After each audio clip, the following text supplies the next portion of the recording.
explanation. For which there are three parts: refuge field, bodhicitta field, and the purpose of this practice.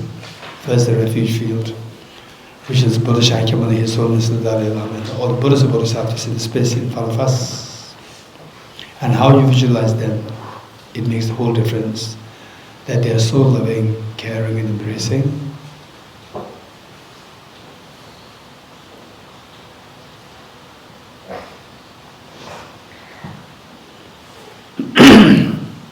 Bodhicitta field, your two grandparents and all of our members, including children and all the other sentient beings, animals, humans, animals, insects, hungry ghosts, hell beings, god and goddesses, spirits, everyone living on the side with you, and here you are like the mother and all others are like children.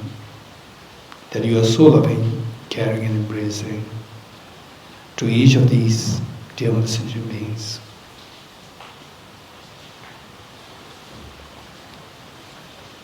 And the purpose of this practice is to awaken the incredibly precious Buddha nature within us. Each one of us, we have the seed of perfection. No matter what gender, ethnicity, religion, age, social status, everyone has the same potential, and that too the potential of perfection. Everyone has this. Nobody can diminish this potential. You have this incredibly beautiful potential, powerful potential. So our job is to awaken this. Anybody who works in the direction of awakening this potential, this is a wise person. And anybody who remains oblivious to this and looking for external factors for greater happiness, this is unwise, small children like. So how to awaken this seed? Given that it's like a gold mixed with the mud, we don't do anything to bring the gold inside you. There's gold there. Just the fact that the gold does not glow because of the presence of mud, our job is to remove the mud. What is this mud? This mud is the mental defilements, afflictive obscurations, cognitive obscurations. How to remove them? Remove them by resorting to a very powerful remedy, that is the wisdom of emptiness. And this wisdom of emptiness must be complemented by bodhicitta and renunciation as the reinforcing agent to make this wisdom very powerful. With this mind, the whole endeavor of ours is to awaken this wisdom, complemented by bodhicitta, the wisdom of the unconditional love of bodhicitta, and the very powerful, the sensible thought of the renunciation. And you inspire all the dear mother sentient beings, look, this is the most meaningful thing that we can do in our life. And everybody is so inspired by you. And we begin this practice. Let us turn to page 3.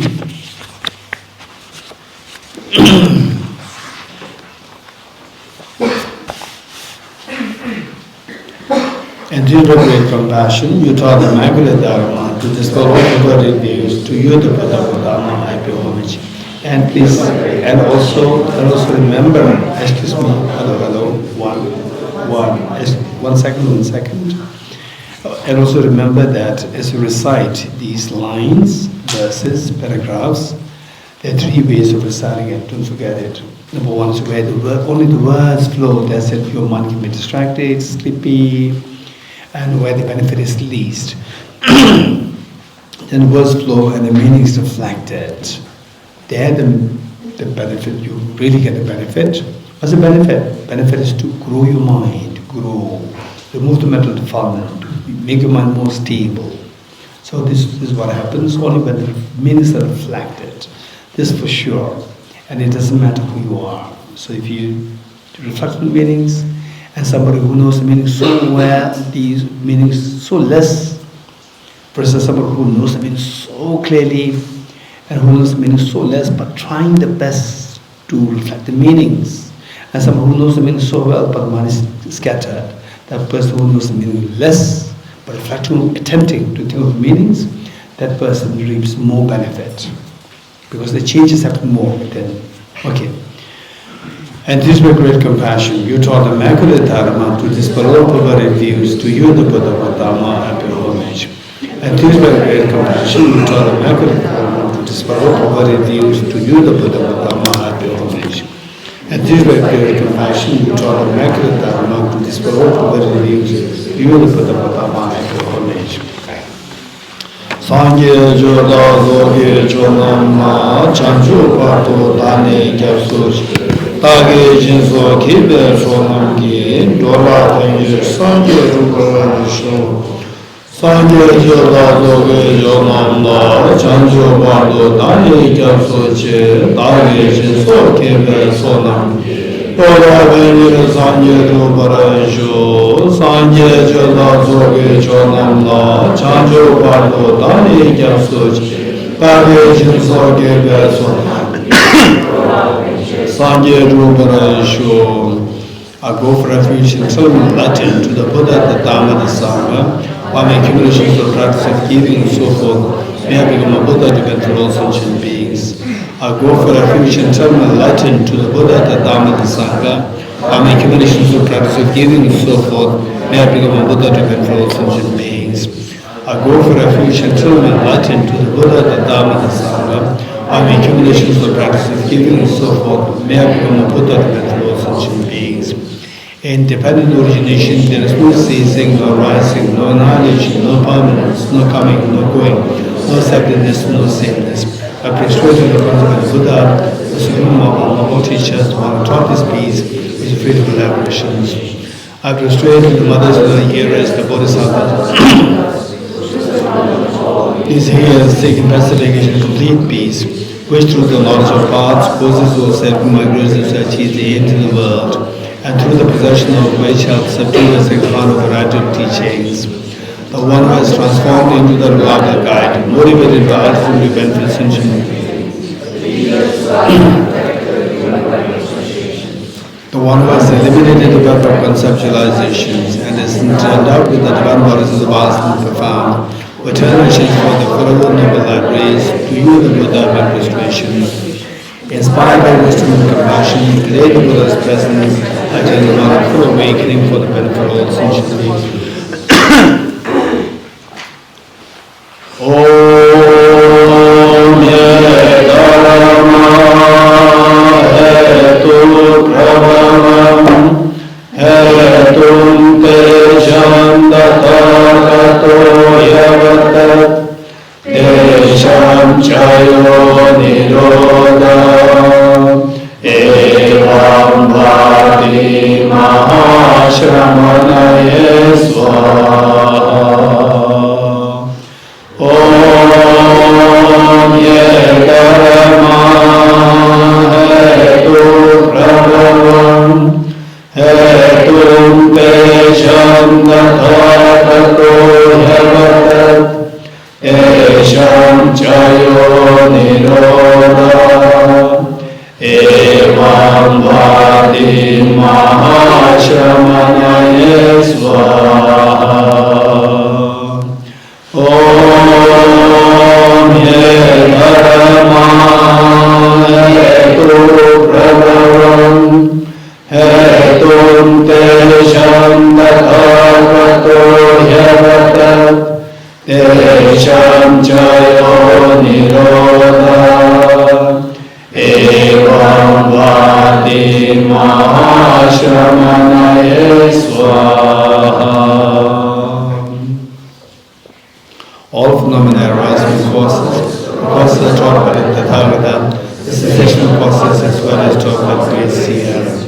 Profound, peaceful, elaboration-free, clear-eyed and non-compensated. Such is exactly the Dharma I have discovered, finding no one can fathom this teaching in silence and interaction words. Pure utterance, thought and expression is the perfection of wisdom, which is unborn, unsees and is the nature of space. Is altogether the hands of self-realized wisdom. To you, the mother of the Buddhas, of 3 times appear obeisance. The 4 seeds of the Buddha's teachings. All composite things are impermanent. All contaminated things are the nature of suffering. All phenomena are the nature of emptiness and selflessness. Transcending sorrows, peace. The Guru is the Buddha, the Guru is the Dhamma, likewise the Guru is the Sangha, the Guru this is also effective was. I go for Geshe Dorji. By the sound of the rock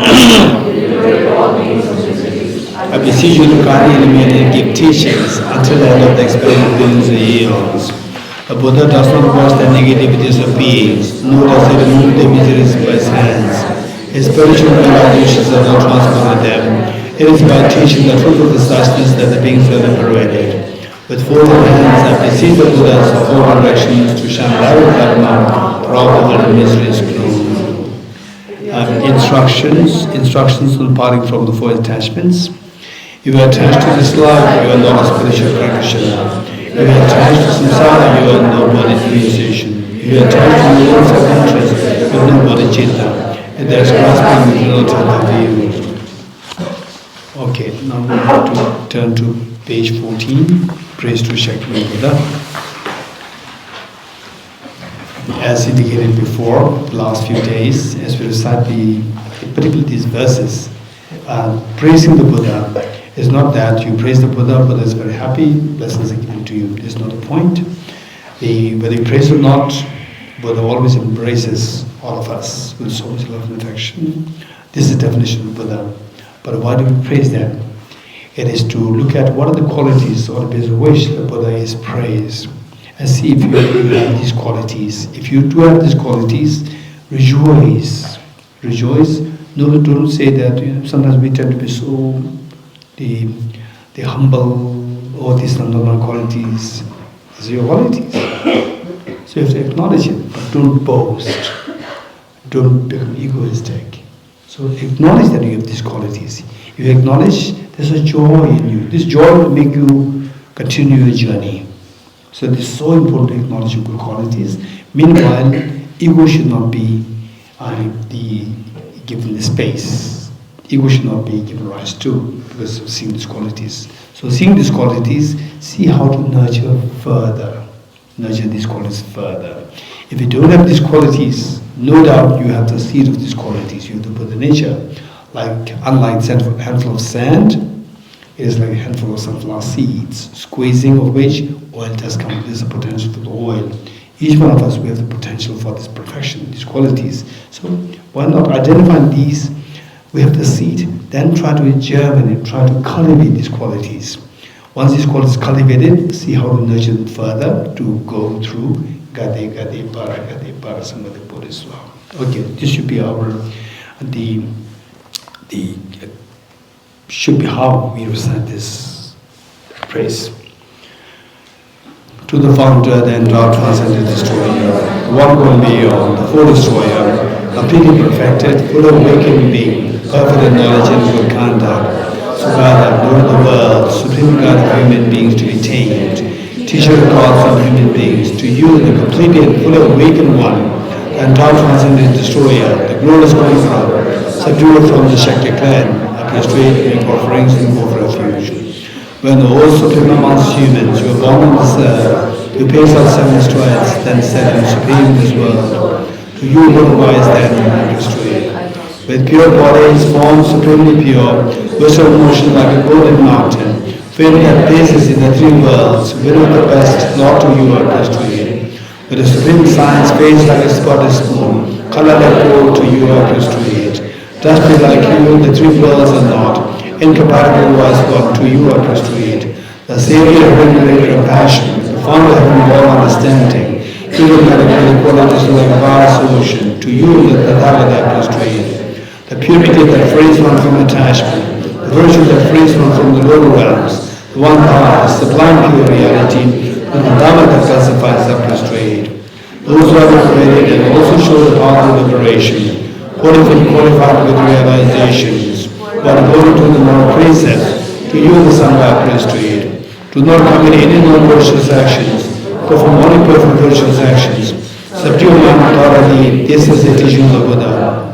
A star, visual apparition, a flame light, an illusion, a drop of dew, or a bubble, a dream, a flash of lightning, clouds, see conditioned things as such. Through these merits, may sentient beings attain the rank of all-seeing, subdue the 4 falls, and be delivered from samsara's ocean, perturbed by the waves of aging, sickness, and death.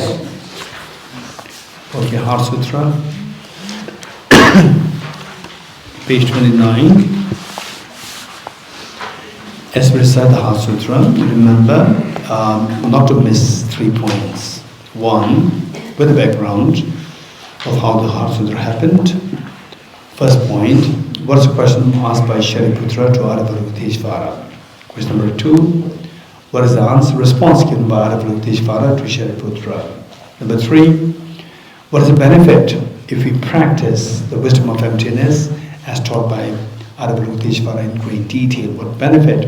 And the benefit is said here in Heart Sutra is that all your fears, all your the defects, all your demerits, all your mental defilements, all your unhappiness will dissolve. And further said that this wisdom of emptiness, this alone is the gateway for all the Buddhas of the past, the present and the future. In other words, somebody to become Buddha, this is the only way. When I say this is the only way, it doesn't mean that bodhicitta, renunciation, they are not required. This is not a connotation. This is the only path which cleanses your mind. And the energies required for to use this wisdom, the energy required, the method required are the bodhicitta, renunciation, and the other, the facets of the path. Okay. The Heart Sutra, the Perfection of Wisdom Sutra. I prostrate to the irretrievable chair. Thus did I hear one time, the Buddha was divided on the massive vulture's mountain, Rajgriha, together with a great community of monks and a great community of bodhisattvas. At that time, the Buddha was absorbed in concentration on the categories of phenomena called profound illumination. Also at that time, the Bodhisattva Master Avalokiteshvara looked upon the very practice of the profound illumination of wisdom and beheld those five ideas also as empty in nature. And to the body of Buddha, the Venerable Shariputra said this to the Bodhisattva Master Avalokiteshvara: how to any child of lineage who wishes to practice the activity of the profound perfection of wisdom train. He said that, and the Bodhisattva Master Avalokiteshvara said this to the Venerable Shariputra: any son of the lineage or daughter of the lineage who wishes to practice the activity of the profound perfection of wisdom should look upon it like this, correctly and repeatedly, beholding those five aggregates also as the empty in their nature. Form is empty, emptiness is form. Emptiness is not other than form, form is also not other than emptiness. In the same way, feeling, discrimination, composite factors, and consciousness are empty. Shariputra, likewise, all phenomena are empty, without characteristic, unproduced, unceased, stainless, not without stain, not deficient, not fulfilled. Shariputra, therefore, in emptiness there is no form, no feeling, no discrimination, no composite factors, no consciousness, no eye, no ear, no nose, no tongue, no body, no mind, no visual form, no sound, no smell, no taste, no object of touch, and no phenomenon. There is no eye, and so on, up to it in knowing.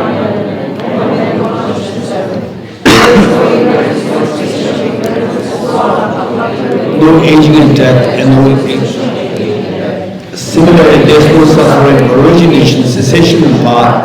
There is no exalted wisdom, no attainment, also no non-attainment. Shariputra, therefore, because there is no attainment, bodhisattvas rely on and dwell on perfection of wisdom. The mind without obscuration and thus without fear, having completely passed beyond error, there is the endpoint of nirvana. All the Buddhas who dwell in the three times also manifestly completely awakened, once are possible, perfect, complete enlightenment, and life in the perfection of wisdom. Therefore, the mother of the perfection of wisdom, the mother of great knowledge, unsurpassed mantra, the mantra equal to the Dharma quote, the mantra that totally pacifies all suffering, should be known as truth since it is not false. The mother of the perfection of wisdom is declared, Dhyata Om Gade Gade Vara Gade Vara Sam. Shariputra, the Bodhisattva Master, should train in the profound perfection of wisdom like that. Then the Buddha rose without concentration and commanded the Bodhisattva Master Avalokiteshvara, saying, well said, son of the lineage, it is like that, it is like that. One shall practice a profound perfection of wisdom, just as you have indicated, even that the Raga is rejoiced. The Buddha having thus spoken, the Venerable Shariputra, the Bodhisattva Master Avalokiteshvara, who surrounding the entirety, along with the world of gods, humans, asuras, and Gandharvas, were overjoyed and highly praised as spoken by the Buddha. Okay, as we recite this, the mantra, just imagine, just visualize, just now visualize Then you are there on the Vulture's Peak, Rajgir, Vulture's Peak. Buddha Shakyamuni, His Holiness the Dalai Lama, Avalokiteshvara, Shariputra, they were all present, they were all in front of you. And then you were surrounded by, you were in the first row, and you were surrounded by two parents, all of them members, including children, and all the other sentient beings around you, taken them aside.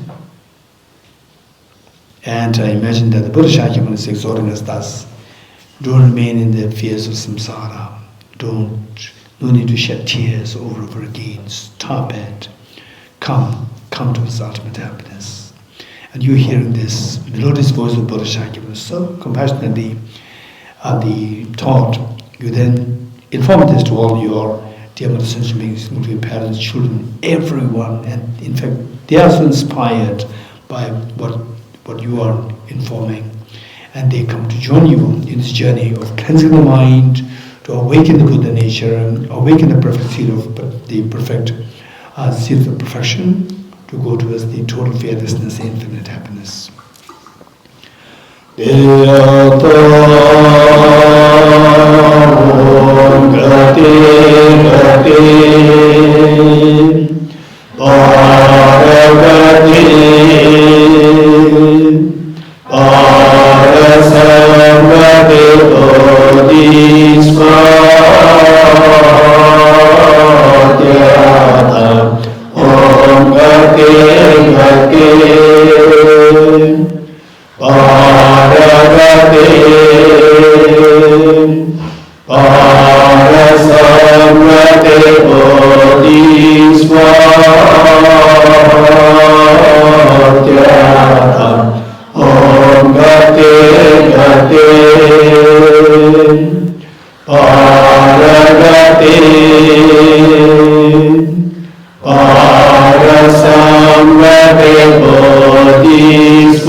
Teachings of three supreme jewels possessing power of truth, in an hour moments be transformed, may they be dispelled, may they be non-existent, may they be transformed, may all the forces opposed to the Dhamma be completely pacified, may the whole beginning problems and conditions harmful to the Dhamma, may all enjoyments be according to the Dhamma, may all species of perfect happiness pervade this place now. Okay, 8 verses of mind training. I remember during one of the public addresses, His Holiness saying that His Holiness used to recite these verses every day, the 8 verses. So 8 verses, to mind that you have to grow in your thinking, in your mind. And your mind, there are 2 sets. One set which gives rise to happiness, other set which gives rise to miseries. So that set which gives rise to happiness is labeled as virtues. The set of the mental functions given rise to miseries labeled as non-virtues. And non-virtues at the core, at the foundation, the non-virtues lies the ego, self-centered attitude. Whereas for the virtues at the core and the intensity of virtue is determined by the self-confidence. So we see that these two are very similar, self-confidence and the ego. These two are very similar. And the ordinary people, again in the way of the market ordinary and the evolved beings, ordinary people, they see these two things as same. Okay, self-confidence means egoistic. No ego means no self-confidence. Whereas the evolved beings, for them it's very different. No ego, self-confidence is at the height.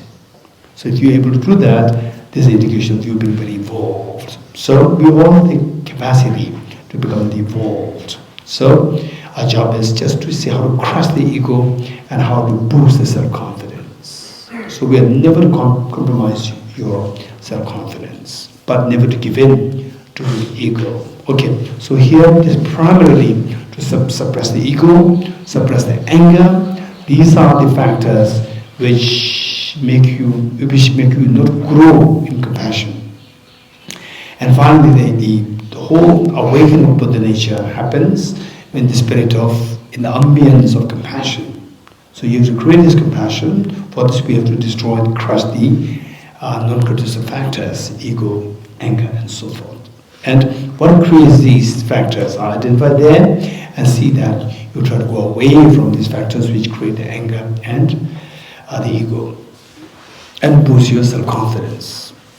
8 verses for training the mind by Geshe Dorji Damdul. With the determination to achieve the highest aim for the benefit of all sentient beings, we surpass even the wishful future, whenever I interact with someone, I view myself as the lowest among all, and from the very depths of my heart, respectfully hold others as superior. In all my deeds, may I grow into my mind, and as soon as mental and emotional friendships arise, as they endanger myself and others, I strongly confront them, avert them. When I see beings of unpleasant character, and those oppressed by strong and negatively suffering, I hold them dear, for they are rare to find, as if I've discovered a jewel treasure. When others out of jealousy treat me wrongly with abuse, slander, and scorn, may I take upon myself the defeat and offer to others the victory. When someone whom I've helped or on whom I've placed great hopes wishes to speak in extremely hurtful ways, may regard him still as my precious teacher. In brief, may offer benefit and joy to all my mothers, both directly and indirectly. May quality to give up myself, all hurts and pains to my mothers. May all these remain undefiled by the state of the 8 mundane concerns, and may I recognize in all things as illusions, devoid of clinging be released from bondage. From my true collections, vast the space that I've amassed, from working with effort and this practice for a great length of time, may I become the chief leading Buddha for all those whose minds and eyes blind by ignorance. Okay, the 7 practice, this is very important. So, for example, for us to undertake a journey, undertake a long journey, we should have a good preparation of the food and basic necessities of the journey. So these 7 practices are the basic necessities for us required to undertake the journey of Buddhahood. And this is self-explanatory. Each verse indicating each of the 7 practices. Okay, like prostrations, offerings, and so forth. And there are so many versions of 7 practices. So many versions, meaning that same content matter, but written by this author, that author, and so forth. But we extracted this from the sutra, King of Prayers, so that it becomes very universal. Everybody can use this. Okay. Excerpt from the King of Prayers, an extraordinary aspiration to practice Samadhi. I bow down with youthful ardor and Jushri, you the Buddhas that lies amongst humans, God of freedom in the present, past, and future, in the world of 10 directions. To all of you, Sizamine, I bow down. With the energy of aspiration for the Bodhisattva way, with a sense of deep respect, and with as many bodies as atoms in the world, all the Buddhas visualize as real and bow down. On every particle of Buddhas, numberless as atoms.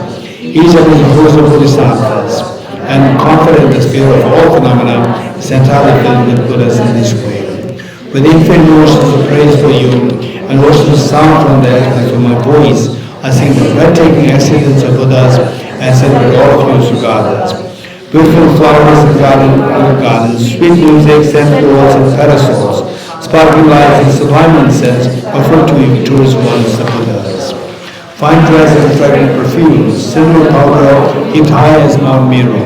All wondrous offerings in spectacular array offered to you victorious ones.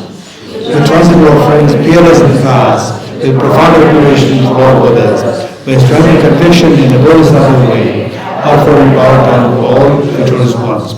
Every harm that I should not have done with my body, speech, and mind, overwhelmed by attachment, anger, and ignorance, all these are openly laid bare before you. I lift my heart and rejoice in all the merit of the Buddhas and Bodhisattvas in 10 directions. Also to realize that here is still training in those beyond, and for all ordinary beings. You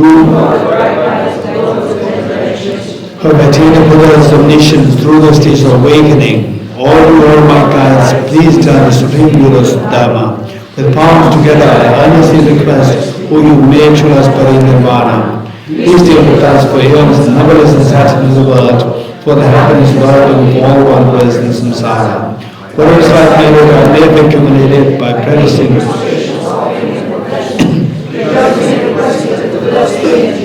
And now dedicated all this for full awakening of all beings. Okay, short mandala offering, page 40.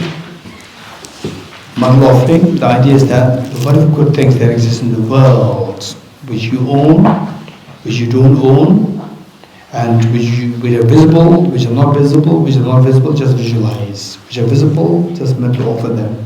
All the good things, all bodhisattvas. The whole purpose is to accumulate merit. What do you mean to accumulate merit? To give energy to your mind. To give energy to your mind. For example, the person with the stamina can run so long. Without stamina can run fast, but may not run long. So the stamina, the energy, that is you have to create this energy in your body, create it in your mind. So how to do that? These are the big offerings, big prostrations, and you get up and do the offering, filling the offering bowls with water, and whatever good things that you can think of, offer them. So these are energizing your mind. For Dharma practice, it's not easy. It requires a lot of merit accumulation, which means that you should have tremendous energy, mental energy. This energy can be accumulated, like deposit of money in the bank. Keep depositing, then you become richer. And then naturally, whenever you need something, instantly you can do that. Otherwise, you get stuck. You cannot move any further because there's no money in the air. So doing these virtues, like make offering of mandalas, make prostrations, offering lights, and so forth. These are for depositing the money in the bank of your mind to make the mind rich. When your mind becomes so rich, then you do the journey of your enlightenment, and there is no obstacles. It will just flow so smoothly. Okay. The ground adorned with perfume, streets of flowers adorned with non-mirror, the four continents, the sun and the moon. I imagine this is a Buddha filled and over it. May all sentient beings enjoy this pure land.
May I be blessed that my mind is directed towards the Dharma. May I be blessed that my Dharma practices on the proper path. May I be blessed that the path is free of flaws.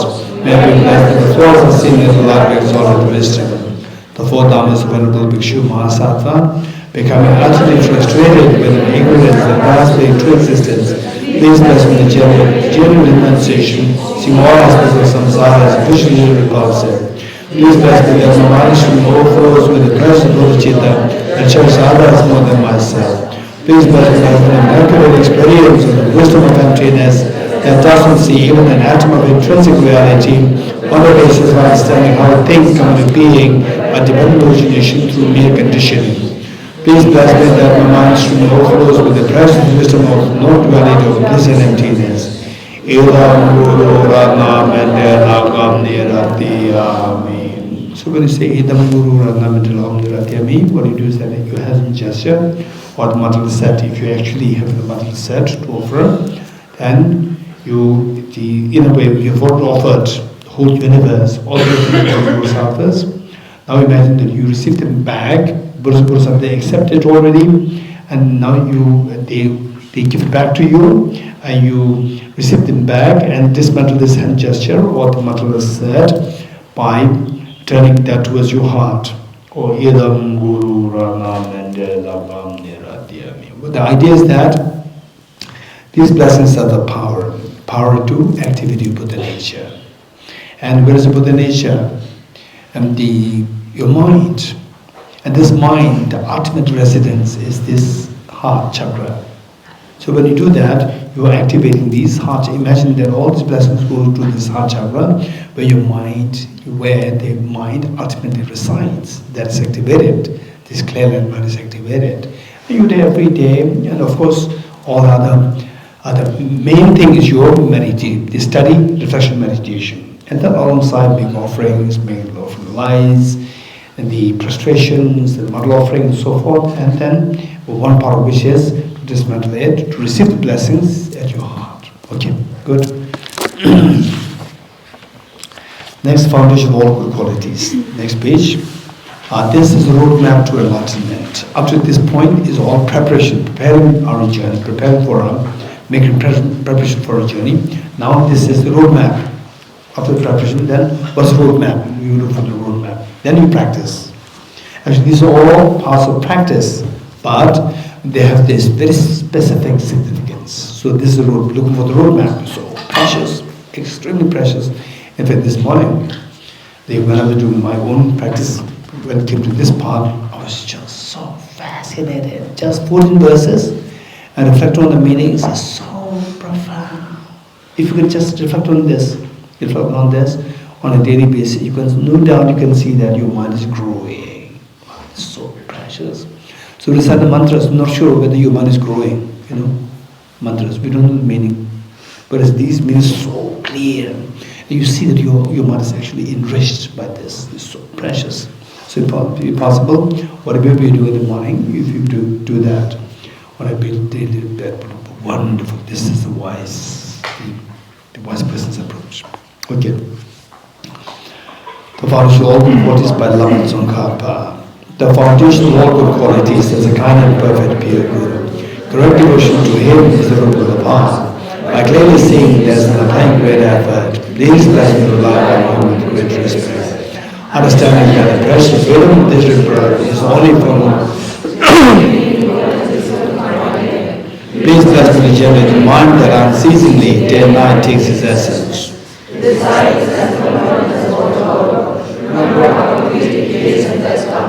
After death, just like a shadow follows the body, the result of virtuous and unvirtuous karmas follow. Finding from to be careful. To abandon even the slightest negativity and accomplish all virtuous deeds. Samsara splendor is unsatisfying and unreliable. Seeking that to withdraw all suffering. Recognizing these shortcomings, please bless me to generate a strong wish for the bliss of liberation. Led by the spirit of thought, mindfulness, alertness, and great cushion will rise. The rule of the teaching is keeping the Pratyaksha vows. Please bless me to accomplish this essential practice.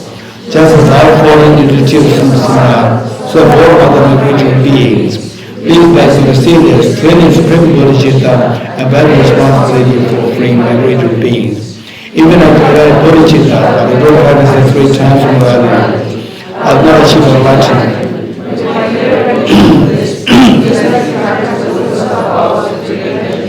Once I pacify distractions to wrong objects and correctly analyze the meaning of reality, please bless me to generate quickly within my mind stream the unified power of Kamabhara expression inside.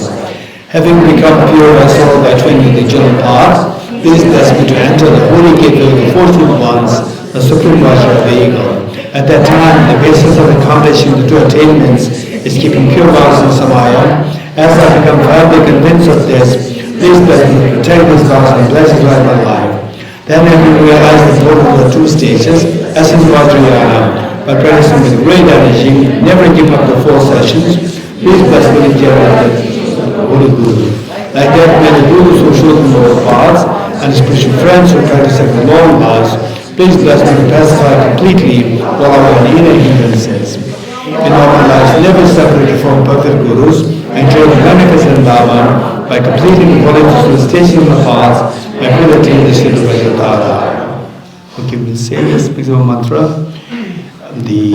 in the memory of Lama Tsongkhapa to reflect on its qualities of the perfect love, perfect knowledge, and perfect power, in the form of Aravatishvara, or Manjushri, and Avijapani.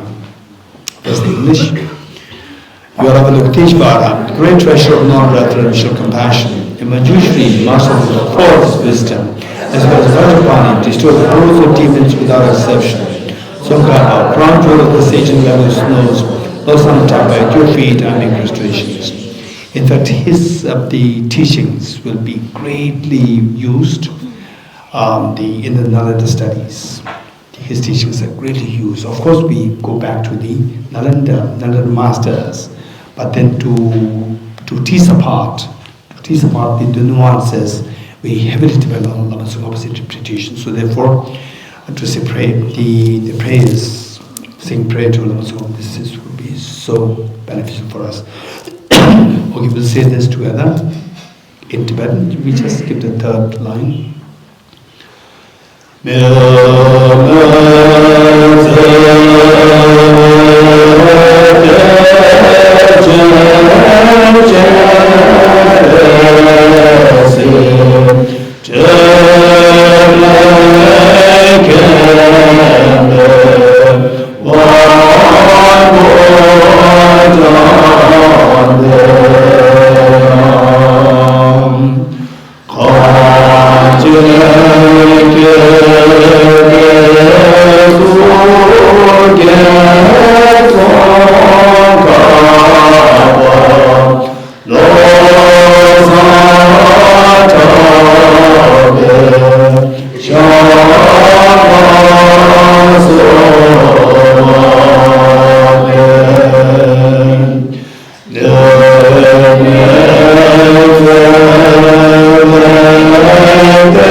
Referred to as the generating the mind of consummate yoga in Tibetan, Tamje Nijuga Semkyepa. Okay, for this there are 4 parts.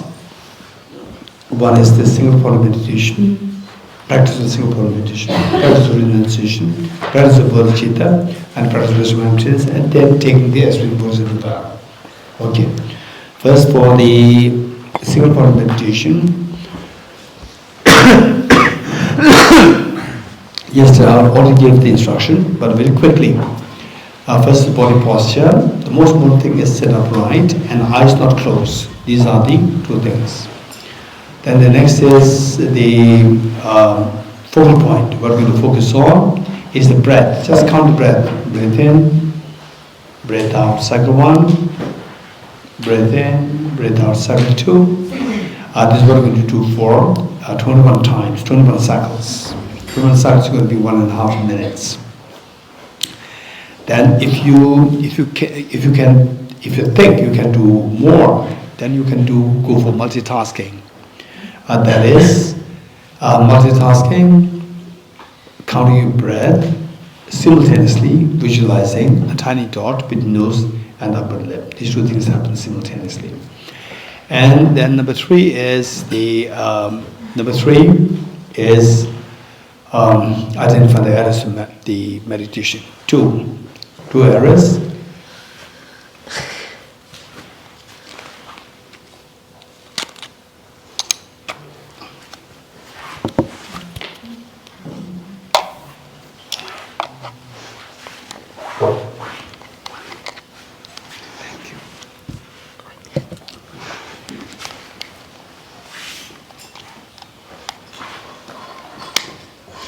Okay.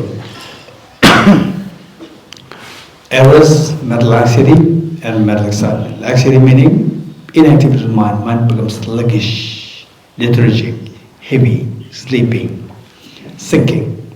And the excitement is the mental scattering.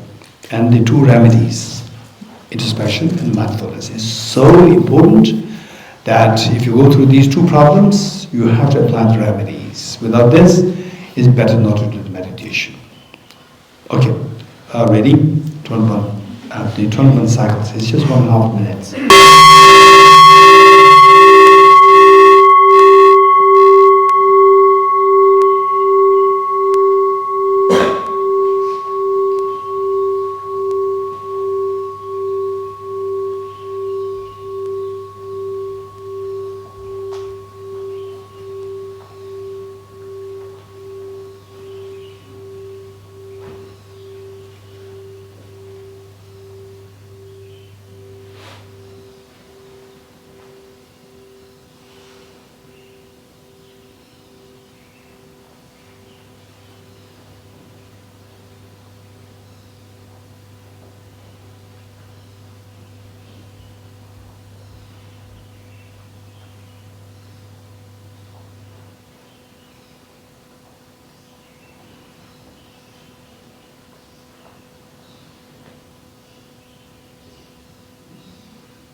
And with these 21 cycles, in group actually it's better to do like 5 minutes rather than 21 cycles. 5 minutes you're going to do like 60 cycles, 70 cycles, depending on the length of your breath.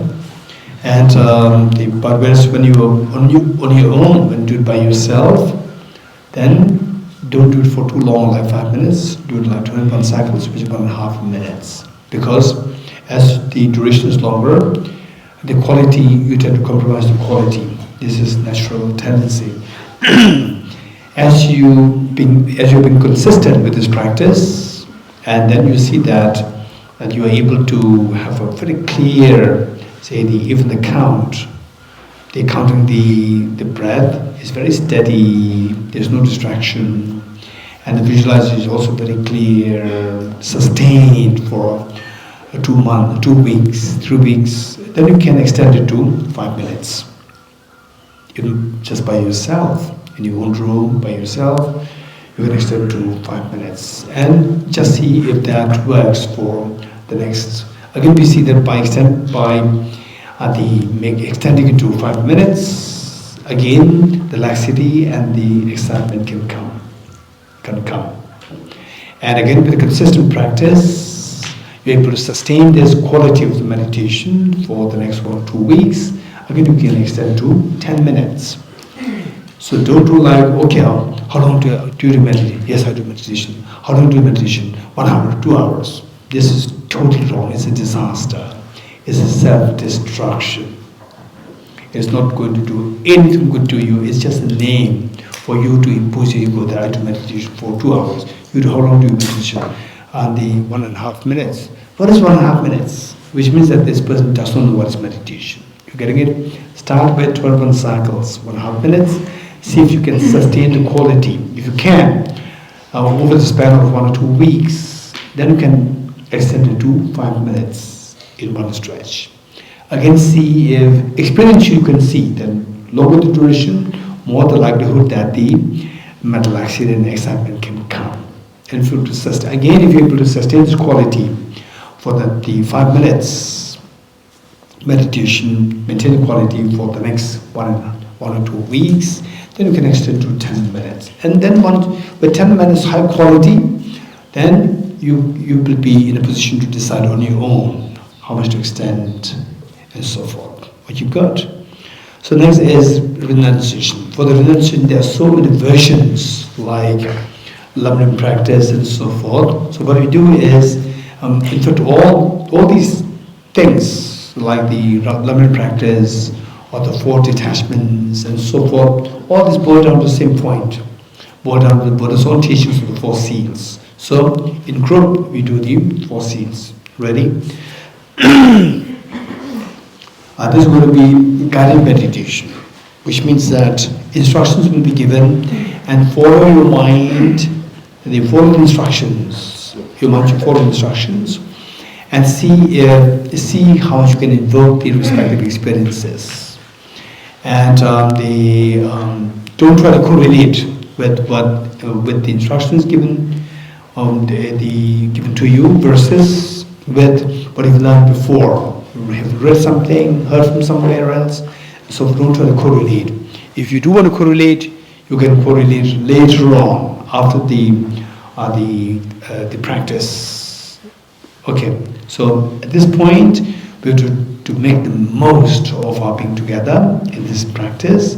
Just follow the instructions related to the 4 seals. Ready? Renunciation. Renunciation is to renounce your miseries, not to renounce your happiness. To renounce the miseries, we need to know, the wise people will know how to renounce the causes of the miseries. The Buddha taught, Ye Dharma He Prabhava.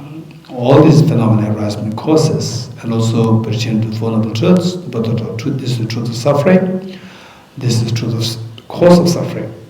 So wise people will always track the cause and cut the cause, remove the cause, and the miseries are curtailed. What are the causes of the miseries?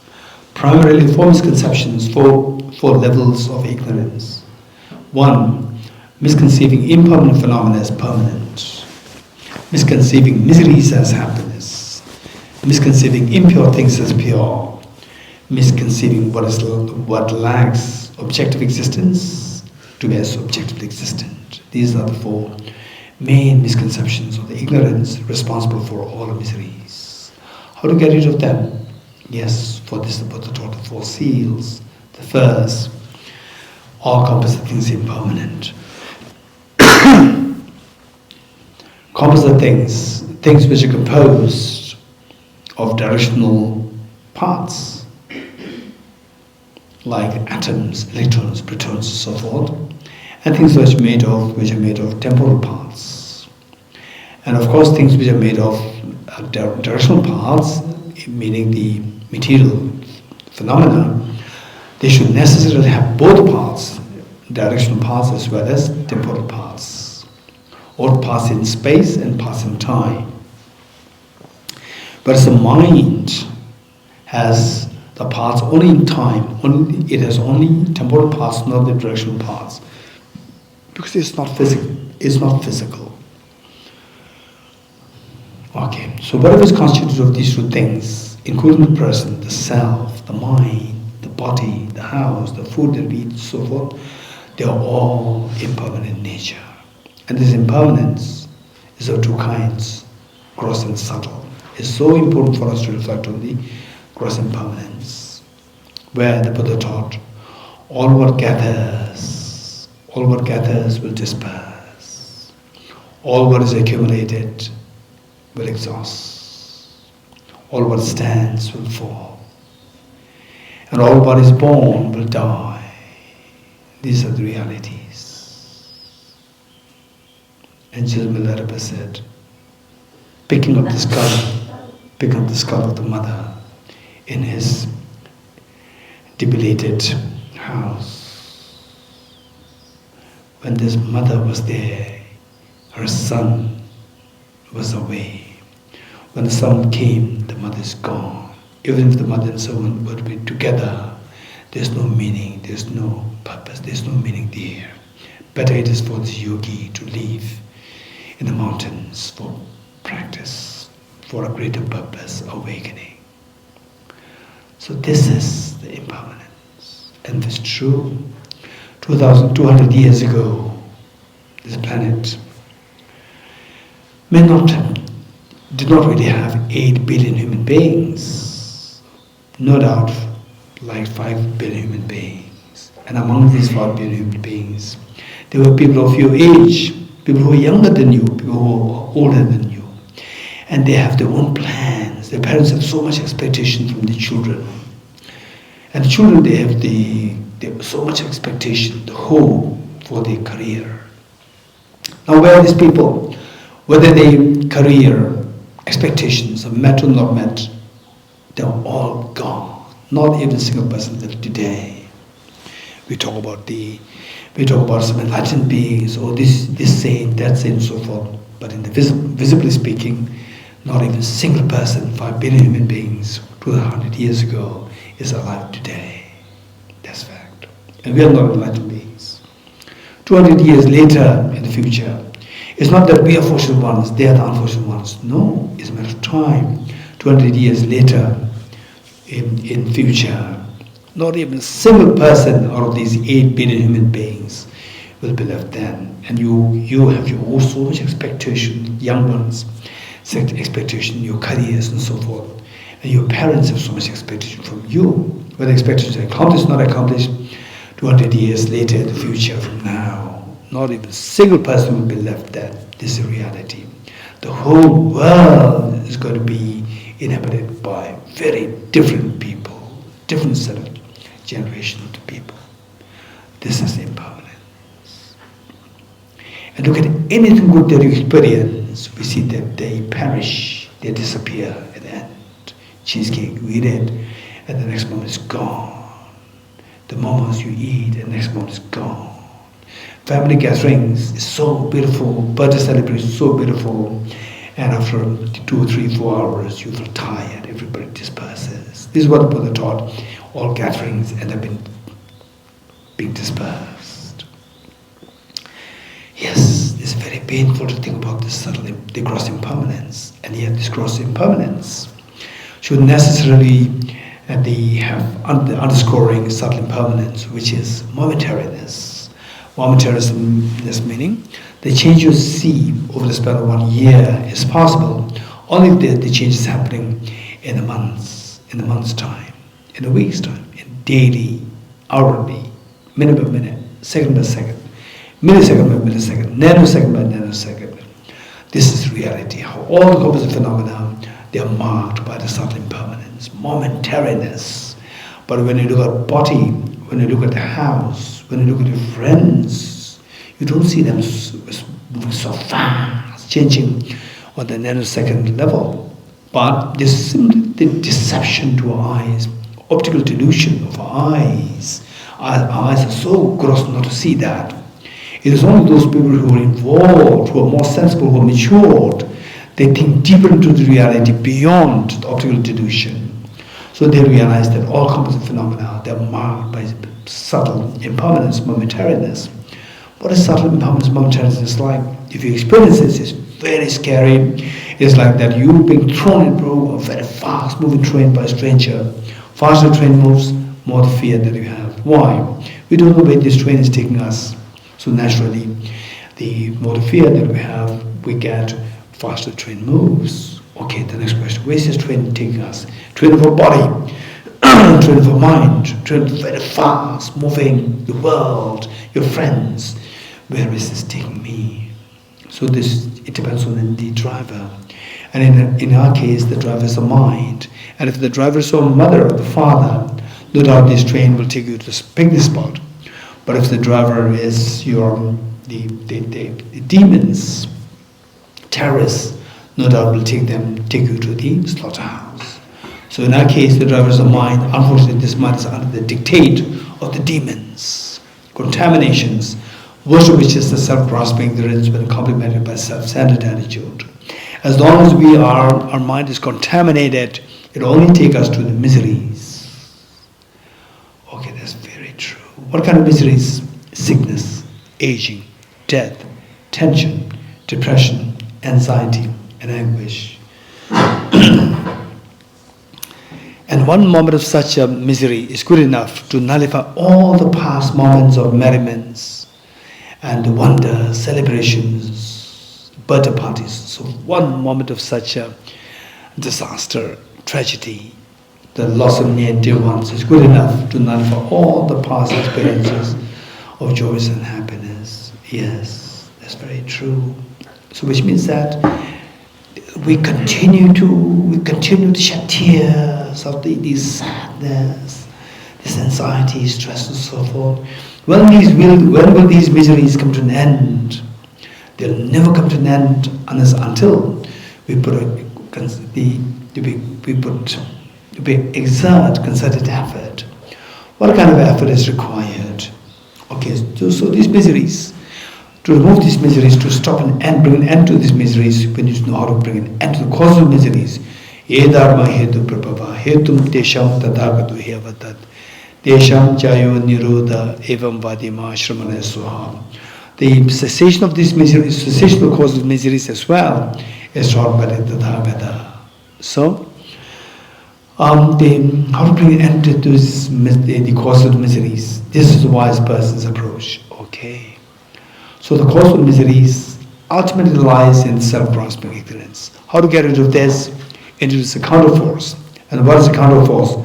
The counterforce is the wisdom of emptiness, which is so precious.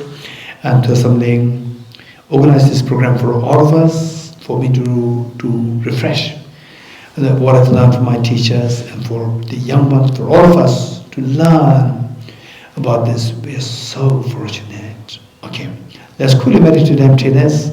We are now almost prepared for this from all the groundwork that we did the last few days. Okay, so this emptiness meditation we're going to do is going to be a very simple one, but let's just follow the instructions and see how much you can reflect on the meanings.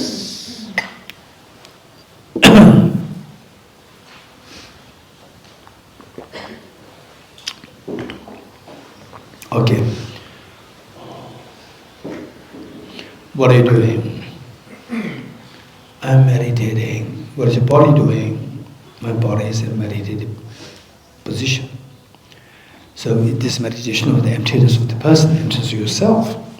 How does this person who you identified as the self appear to you? How does this person appear to you?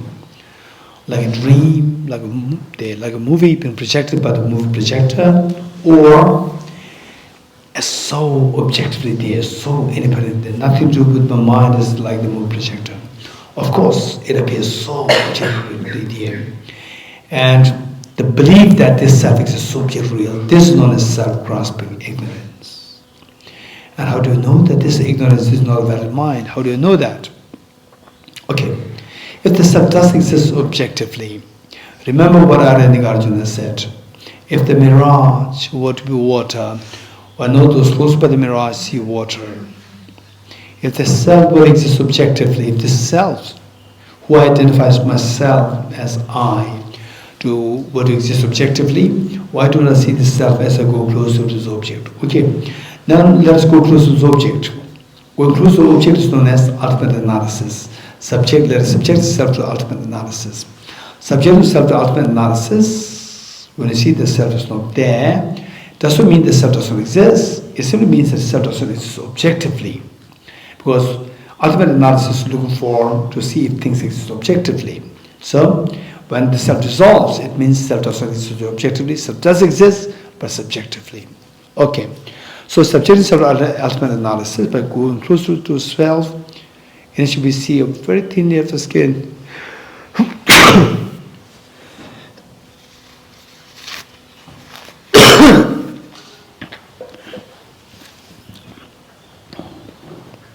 So whatever is not, we are interested in the self, objective existence self, whether or not it exists. And whatever is not the self, whatever is not the self, just ignore this. Okay, by subjective self-ultimate analysis, we see thin layer of the skin, behind that, the fatty tissues, behind that, the muscles, cartilages, the bones, the whole skeleton, the heart, the lungs, the brain, gallbladder, spleen, liver, kidney, stomach, intestine. None of these solid parts constitute the self. All the solid parts, they are the element earth. Element earth is not the self. Element earth is not to be identified as intrinsic one with the self. It's not to be identified as objectively as a self in the eyes of the ultimate analysis. What is next? Element of water. 4 liters of blood which is pumped in and out by the heart to different parts of the body. Of course, that is not the self, not to be identified as the self. Element of fire. 2,600 joules of energy that a body has. Of course, that is not the self. Element of air. 4.6 liters of air that we breathe in and out through our lungs. Of course, that's also not this I. Element of space. 99.99% of our body is just vacuum. And yet, this space is not me. The space vacuum in nature, and I'm a solid person. This space is also not me. What is left? Element of consciousness, or the element of mind. I'm a male, I'm a female. This mind does not have a gender. Gender is posited on the basis of the body. So this mind is not the self. And on top of that, people can see me. People cannot see my mind. So therefore, even this mind is also not me. Okay, what is left now? Nothing is left now. So from this, what it deduced is that none of these 6 elements is to be intrinsically identified as intrinsic one with the self. Okay, now we have come too close to the object. What do you see? You see the 6 elements, and we are sure that none of 6 elements is to be identified as intrinsic one with the self.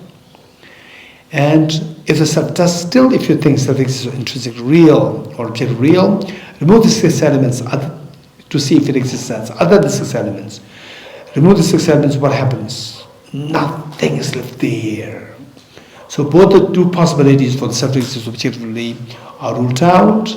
Now from the object, where is there a self? Nothing to be identified as self. Stay in this experience for a while. And if you're successful in this meditation, for some a tinge of a fear can come, for some a very tranquil experience can come, a tickling sensation can come, cold waves can flow through your bodies. If these things happen, you are very fortunate. If not, don't worry. Just continue to study more, reflect more, and gradually these indications will come, indicating that you are in the proper direction of the wisdom of emptiness. Okay, this is amazing practice. But what's the benefit of this? Yes, just as this self dissolves in the experience of these meditation emptiness, when you subject all your miseries, all your sorrows into this analysis, even the sorrows will dissolve. Sickness, aging, death, tension, depression, anxiety, anguish, everything will dissolve in the experience of emptiness when subject to ultimate analysis. Wow. Sorrow dissolves, your agitation dissolves, mental disturbance dissolves, the mind will instantly feel the peace, and that too absolute peace. This is the meaning of transcendent sorrow, is absolute peace. This experience of the emptiness. By subjecting this self to ultimate analysis, this helps us transcend the sorrow. Transcend the sorrow, you get such a profound, expansive peace. Amazing, wow. Just feel a very strong aspiration.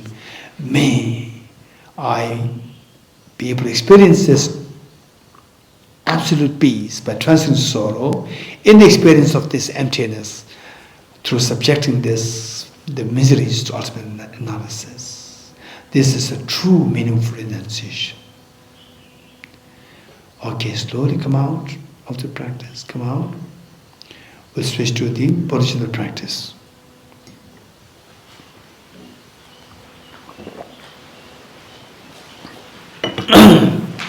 Are you ready? For the bodhicitta practice, when you're by yourself or when you're on your own, it is advisable to do the two methods. But here in Krupp, two methods will take a long time. We have only about like 12 minutes. So we'll do the four immeasurables. And of the four immeasurables, we'll only do only the first two. Immeasurable loving kindness and immeasurable compassion. And when you're on your own, you'll do all the four immeasurables and the two methods. Okay, ready?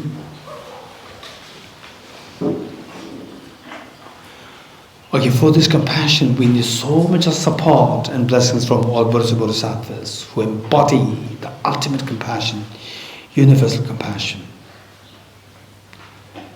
Invoke all the bodhisattvas in the space in front of us as so loving, caring, embracing. And around you, your two parents, your children, and all dear mothers and with you.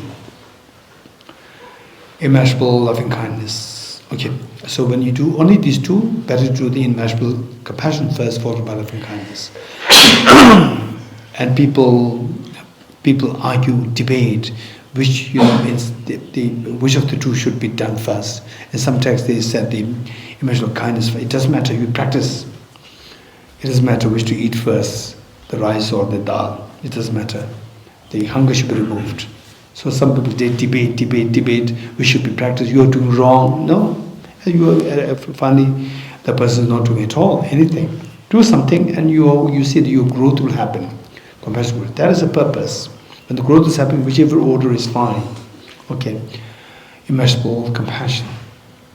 Just follow the instructions. How good would it be that all my dear mother sentient beings are freed from suffering and the causes of suffering. May all my dear mother sentient beings be freed from suffering and the causes of suffering. I'll take the responsibility that all my dear mother sentient beings are freed from suffering and the causes of suffering.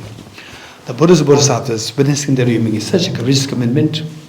Like the mother, after all these many years of raising her children, the hardship in raising her children, today the eldest girl, eldest daughter, just age 12, the eldest son, age 11, two of them come to the mother, telling the mother, "Mother, please take rest, you have done everything for us. Now we are grown up, we'll take care of our siblings, all our siblings." And the mother could not believe her eyes and ears. She loves you so much, and seeing that you are taking such a responsibility as a little girl, little boy, she's so proud. This is exactly what is happening to all Buddhas Bodhisattvas, seeing that you are taking such a huge responsibility to free all the beings from suffering in the course of suffering. They are so happy and proud of you. This pride and happiness invoke their compassion omniscient minds to send the nectars of soothing light to us. You are not demon sentient beings. The mere touch of light and nectars, but the bodies beings are yours. Washes of all the miseries and the cause of miseries. And you witnessing such a miracle is happening to us all of demon sentient beings. You're intensely happy. Take 3 deep breaths, sigh with relief.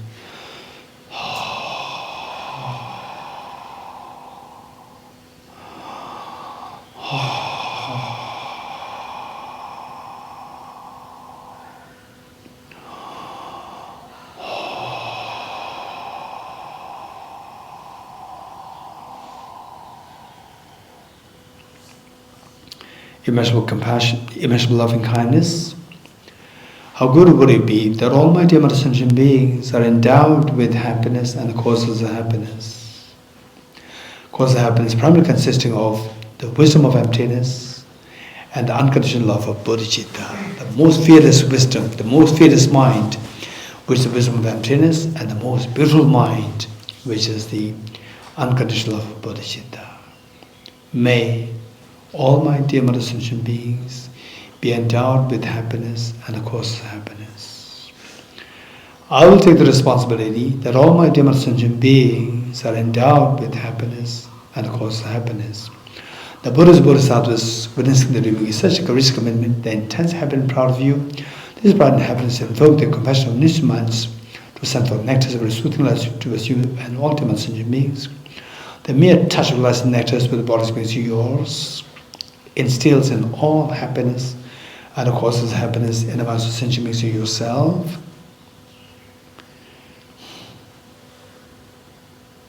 And you witnessing such a miracle is happening to us all dear Mother Sentient beings. You're intensely happy. Take 3 deep breaths, sigh with relief.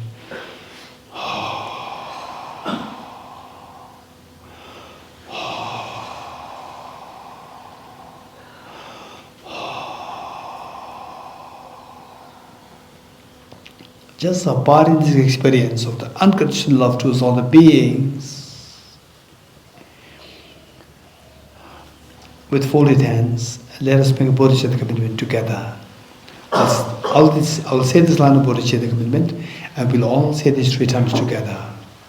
And even if your mind doesn't really resonate with what you're saying, it doesn't matter. So this is the meaning of the practice. May I become Buddha for the benefit of all my dear Mother Sentient beings. May I become Buddha for the benefit of all my dear Mother Sentient beings. May I become Buddha for the benefit of all my dear Mother Sentient beings. May I become Buddha for the benefit of all my dear Mother Sentient beings. This experience, if it becomes so natural, this is known as bodhicitta. Imagine that this bodhicitta that you have invoked now, transforms into a spotlessly clean moon disk. It's okay. Moon disk, and it is the moon disk, and it horizontally sits at your heart.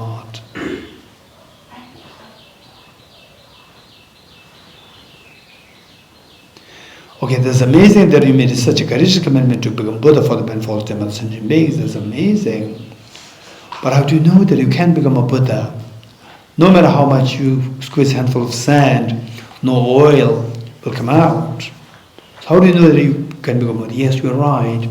I'm not like a handful of sand. I'm like a handful of sunflower seeds, squeezing which oil does come out.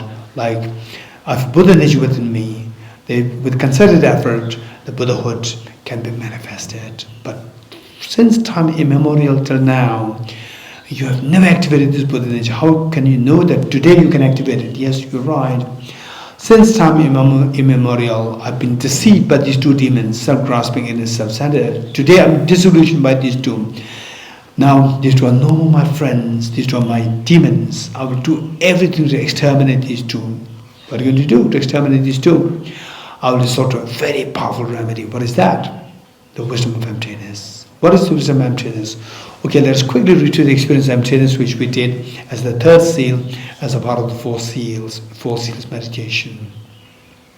What are you doing? I'm meditating. And you know that you're made of 6 elements: element earth, all the solid parts; element water, the blood; element fire, the body heat; element of air, the air that we breathe in and out through the lungs; element space; and element of consciousness or a mind. Okay, which of 6 elements, subjecting this self to ultimate analysis, which of 6 elements is the self? None. Just if the self exists as objectively different from these 6 elements, remove the 6 elements, what is that? Nothing is left there. Now from the object, there's nothing there to be identified as the self, which means self is an empty objective existence. In your experience, subjective self-ultimate analysis, the self dissolves like a space. Nobody to be identified as a self, like a space. It becomes like empty. Stay in this experience for a while. Slowly transform this most fearless mind of the wisdom of emptiness into a spotlessly clean, thumb-sized white Vajra, vertically sitting at your heart, vertically sitting at the moon disk, at the center of the moon disk at your heart. Wow, that's amazing. This moon is symbolic of the ultimate conventional bodhicitta to exterminate all the self-centered attitude, and Vajra symbolizing the ultimate bodhicitta, the non-dual wisdom of the bodhisattvas, to guarantee you that this will exterminate all the self-grasping, the self-centered attitude, all the mental defilements, afflictive obscurations, cognitive obscurations. Wow, that's amazing. This guarantees that you're going to experience the total fearlessness and infinite happiness. Yes, but what about my two parents, all my family members, children, and all my dear mothers and me, their suffering was upon me experiencing ultimate happiness if all my dear mothers and me were suffering. Yes, this great compassion that you invoke, this compassion invokes the Vajra moon at your heart to multiply infinite number of times. And share one side of the Vajra moon with your mother at her heart, one side of the Vajra moon with your father at his heart, one side with each one of your children, each one of your family members, each one of the sentient beings here in Thosamling, each one of the sentient beings in your own country, in the world, in the Milky Way galaxy, and then the entire universe, everyone in the ocean, all these trillions of creatures in the ocean, now they have the Vajra moon at their heart. All the trillions of the creatures in the wilderness, in the forest, they have the Vajra moon shared by you at the heart. Amazing. Now this guarantees that all of them as well will experience fearlessness. They don't live in fear anymore. They will experience infinite happiness. That's amazing. So let's not forget that all Buddhas, Bodhisattvas are watching us. Why not we invite them to be the witness to undertaking the aspiration Bodhisattva vow. And the aspiration Bodhisattva vow, it doesn't mean that you have so much commitment. No. Anybody can take this. You don't even need to be a Buddhist. Anybody can take this aspiration Bodhisattva vow, as long as you feel that this compassion is so precious. From today onwards, I will try my best to help others. If not, at least I'll not harm others. This much if you can commit, you're entitled to take this aspiration Bodhisattva vow. So, as a gesture of making request to all Buddhas, Bodhisattvas to take part, with witness to undertaking the aspiration Bodhisattva vow, let us slowly stand up to make 3 prostrations to all Buddhas, Bodhisattvas, and along with all the demon sentient beings, make prostrations. 10,000 people there, 2, 3, 4. So, how come that we are just this small pocket? We are so fortunate that we become part of this small group, and who's extracted such a meaning out of one's life. But what about next life? Will it be in this group or in the larger group who have no idea about bodhicitta, wisdom of emptiness, and then go deeper into samsara, right? So, what do you do? So the best thing is, in this life, try best to practice so well.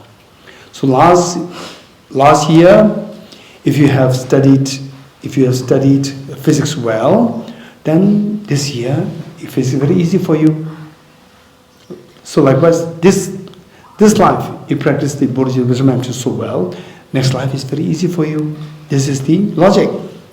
So with this, at the same time, will we meet or not? This question, meet with the Dhamma or not? In fact, some of you met with the Dhamma very late meaning not by birth. Some of you, but some people who meet the Dhamma after 20 years, or after 30 years, they are more effectively into Dharma than people who are born in Dharma. Right? Tibetans, Ladakhis, Arunachalis, they are born into Dharma. But then people who, not born in Dharma, later at the age of 20, 30, 40, they come in Dharma, right? They go into Dharma is more swift, more fast. People into the Tibetans, Ladakhis, Arunachalis and so forth, right? Yeah, Dharma is, I'm so fond of Dharma. And what is Dharma? Dharma is compassion. What is compassion? Compassion is kindness. What is kindness? Compassion. And what is emptiness? Emptiness is impermanence. Right? So they don't know. They're not too serious. So, Meeting with the Dharma is very important. One is meant to be very serious with the Dharma is very important. Then Gade happens. So without meeting, even if you're very serious, what are you serious about? You don't know. You have no clue. You are not happy with where you are, but you don't know what you're looking for. Actually, you're searching for the Dharma. You're not meeting with the Dharma. You're getting it? So to meet with the Dharma, this is so important. How to meet with the Dharma? Include very powerful prayers. So the next verse, page 51, this verse is to connect us to the Dharma of the Bodhisattva Wisdom of Emptiness in the next lives. Include that in the form of a very powerful prayer. Okay, let's say these 3 times together, seriously. And imagine that all Buddhas, Bodhisattvas there, and all the Dhyana centuries are with you. Throughout my future lifetimes, may I always be guided with compassion, Buddha, and be able to uphold the true precious bodhicittas even at the cost of my life. Throughout my future lifetimes, may I always be guided with compassion, Buddha, and be able to uphold the true precious bodhicittas even at the cost of my life. Throughout my future lifetimes, may I always be guided with compassion, Buddha, and be able to uphold the true precious bodhicittas even at the cost of my life. Okay, now, having come in contact with the Dharma, that you rigorously engage in the Dharma. What determines that is like, which of the 2 things you rigorously engage in? Your birthday party or the exam? Birthday party or prepare for the exam? Which is more rigorous? Prepare for the exam. That's amazing. All of you must be now PhD Nobel laureate in physics. Right? Exam is, very tiring. Right? Very tiring. Yes, there's no joy there. Right? And birthday party, they fly so fast. Yes?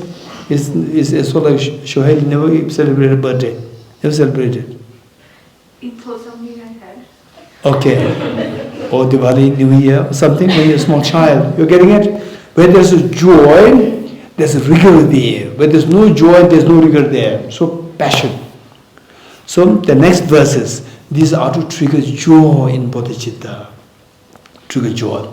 So the next life, somebody talks about bodhicitta as a little girl, as a little boy. Somebody talks about you as a little boy, little girl. The bodhicitta means it is like, hearing about your birthday. You feel the joy. And this joy will make you go into the Dhamma very seriously. Right? Okay. So the next verses, they are for to trigger joy within you over having generated the 2 bodhicittas. And these are all extracted from Bodhisattva Shantideva's book. In order to further increase this bodhicitta from now on, those with discernment who have lucidly seized and awakened the mind of bodhicitta in this way should highly praise it in the following manner. Today my life has borne fruit. Having well obtained this human existence, I've been born in the family of the Buddha, and now I'm one of Buddha's children. Thus whatever actions I do from now on must be in accord with the family. Never shall it disgrace or pollute this noble and unsightly traits. Just like a blind man discovering a jewel in Hebrew rubbish, that was by some coincidence, and awakened mind has been born within me. Is the supreme ambrosia that overcomes the certainty of death. Is the inexhaustible treasure that eliminates all poverty in the world. Is the supreme medicine that quells the world's disease. Is the tree that shelters all beings from wandering entirely on the path of conditioned existence. Is the universal bliss that leads to freedom from unhappy states of birth. Is the dawning moon of the mind that dispels the torment of disturbing conceptions. Is the great sun that finally removes the misty ignorance of the world. Is the quintessential butter from the journey of the middle of Dharma. For all those who are traveling on the path of conditioned existence, who wish to experience the boundless happiness, this will satisfy them with joy and actually place them in supreme bliss.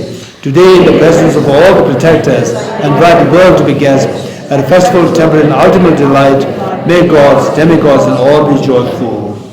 Okay, good. Now dedication. I dedicate the merit thus gathered toward the realization that is in the prayers of Buddhas and Bodhisattvas over 3 times, and to the whole of doctrine, scripture, and insight. When all rise through the force of this merit, never separate from the 4 wheels of the mind and vehicle, and accomplish all the stages of the path, renunciation, bodhicitta, purified in 2 stages. From our tribulations, vast space that have amassed, from working with effort at this practice for a great length of time, may I become the chief leading Buddha for all those whose minds wisdom eyes blind ignorance.